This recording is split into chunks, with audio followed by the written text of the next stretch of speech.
Nanaimo RCMP say a 47-year-old woman is lucky to be alive after she drove into the path of an oncoming train. It happened at a level crossing last night during the evening rush hour. Her car is a write-off, but she suffered only a few bruises.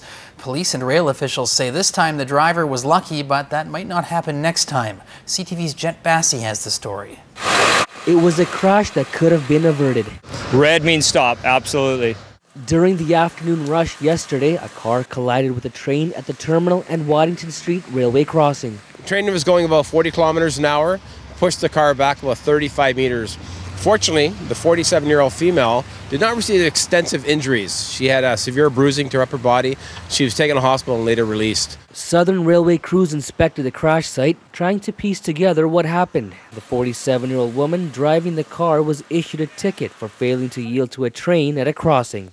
So in this particular case, the bells were ringing, the sirens were on, the train had its lights on as well. So there's no excuse. The weather has certainly played a factor, but drivers have to be aware when crossing the tracks at all times. This is the fourth time in 5 years that a vehicle has collided with a train in Nanaimo. 3 of those crashes have been fatal. Southern Rail wants drivers to be more aware and think of any crossing as an active one. Train times, anytime, any direction. If there's a stop sign and a set of crossbucks, stop, look both ways, regardless if you think that track is out of service or there's no trains coming, still look. Police say drivers need to be more cautious, especially when the red lights are flashing. Train versus car, the car will lose every time. After a passenger service deal is made with Via Rail, Southern Rail will begin an awareness campaign, reminding drivers that the tracks will be even busier.